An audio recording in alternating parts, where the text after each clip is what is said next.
Halo, semangat pagi Sobat BNG. Ketemu lagi dengan saya Coach Satria. Halo semuanya. Jadi saya berhasil turun 11 kg dengan mengganti sarapan dan makan malam saya dengan nutrisi Herbalife. Jadi malam hari ini saya akan membahas mitos atau fakta seputar olahraga. Disimak ya teman-teman semua. Baik, kita mulai mitos atau fakta olahraga yang pertama, yaitu olahraga pasti dapat menurunkan berat badan. Pernah dengar teman-teman semua? Nah, itu mitos atau fakta? Jawabannya mitos ya teman-teman semua. Kenapa?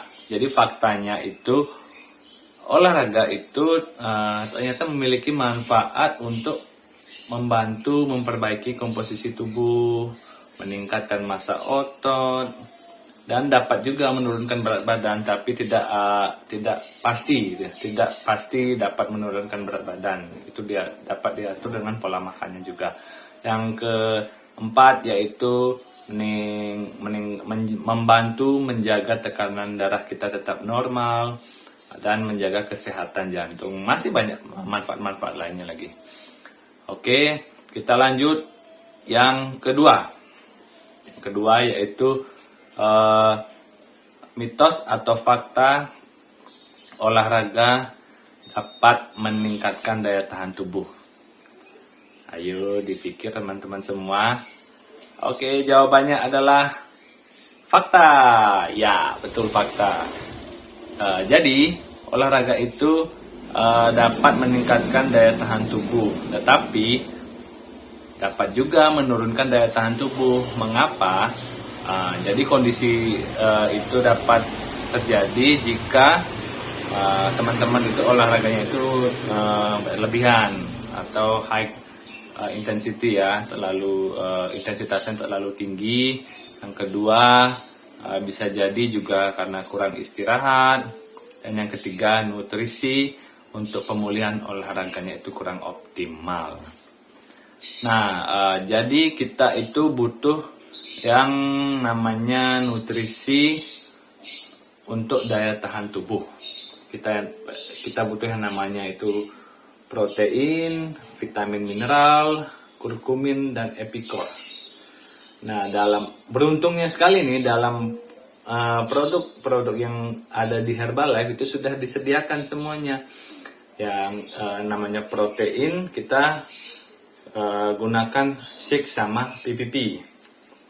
Terus yang namanya multivitamin atau mencukupi vitamin dan mineral, kita ada yang namanya produknya multivitamin dan mineral. Itu sudah mengandung 23 jenis multivitamin dan mineral.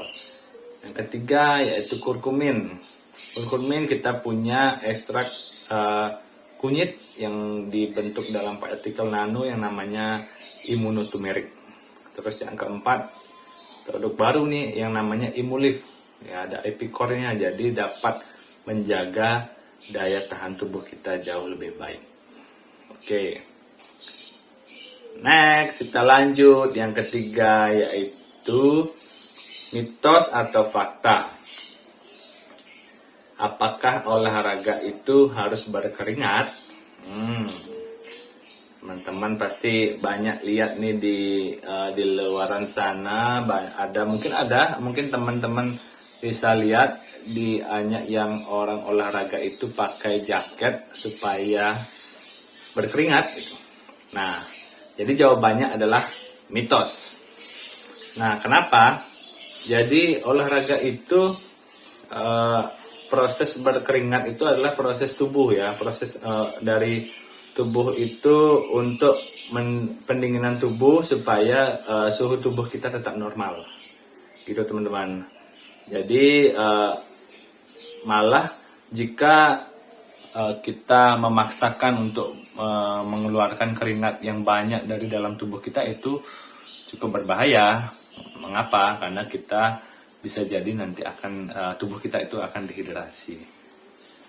Itu ya. Jadi setiap orang itu memproduksi keringat yang berbeda-beda, jadi tidak bisa disamaratakan.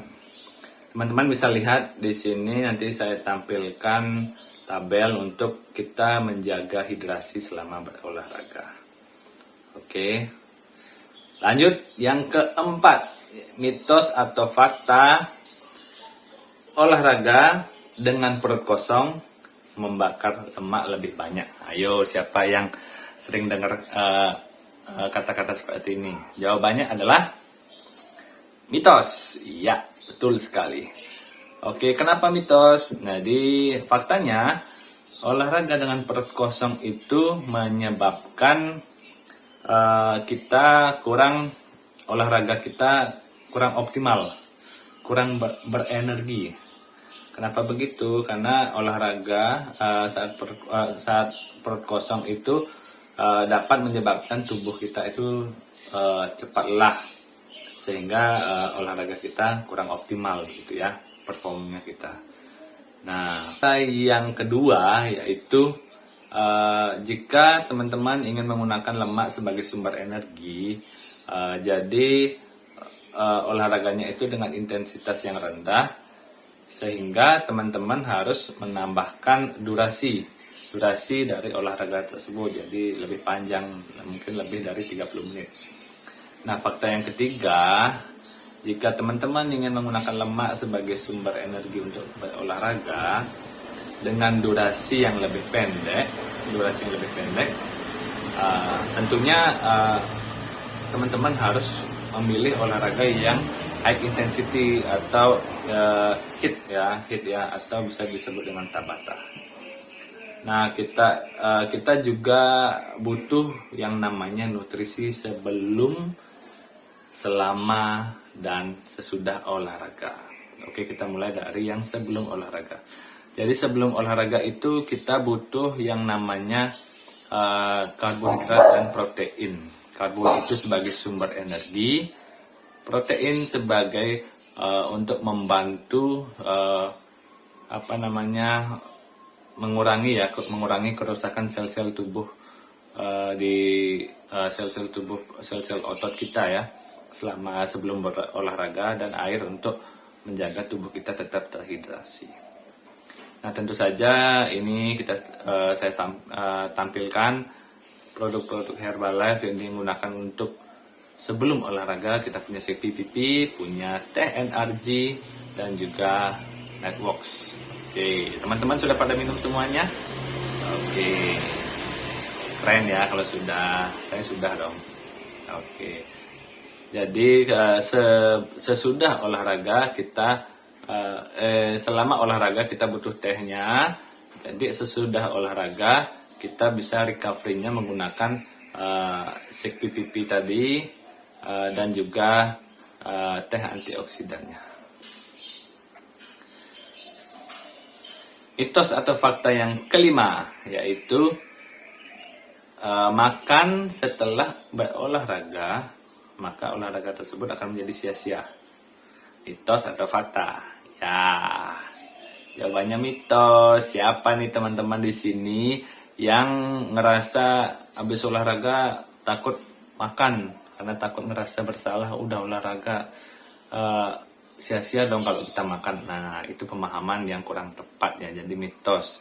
Nah, faktanya kita tetap butuh yang namanya makan setelah olahraga, tetapi kita harus melakukan pemilihan makanan yang digunakan untuk recovery setelah olahraga. Jadi harus mengandung nutrisi yang tepat gitu ya.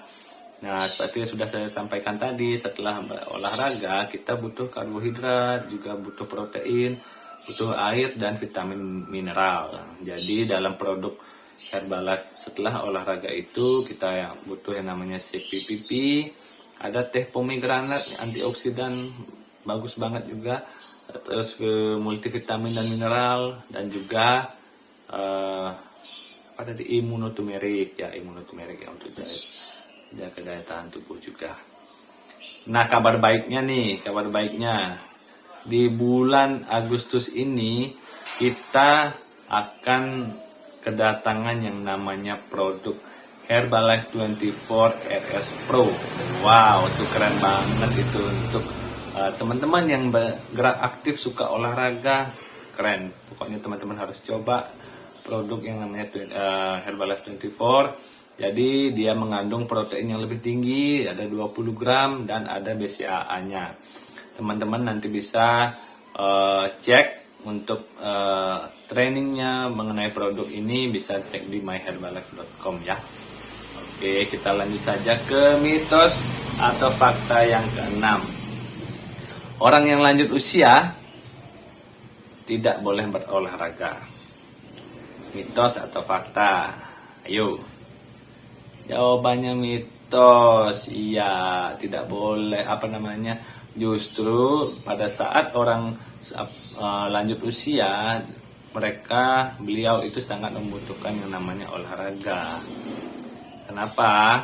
Jadi kembali ke manfaat olahraga yang tadi di awal. Jadi apalagi orang lanjut usia itu tetap membutuhkan aktivitas fisik atau olahraga yang sesuai dengan kemampuan fisiknya. Jadi disesuaikan dengan kemampuan fisiknya, tidak juga terlalu berlebihan gitu ya. Karena bermanfaat untuk membantu menjaga massa otot, dan mencegah sarkopenia atau penurunan massa otot. Jadi teman-teman, bagi yang belum tahu, di atas usia 30 tahun massa otot kita mengalami penurunan sampai 1% tiap tahunnya.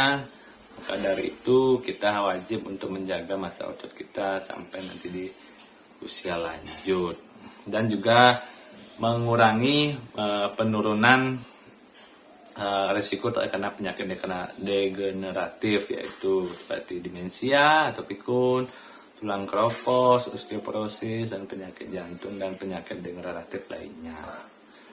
Oke, sudah paham teman-teman semua? Semoga bisa membantu.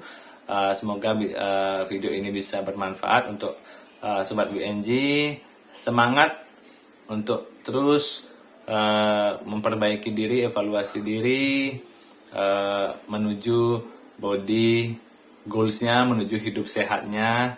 Oke, see you next video. Thank you.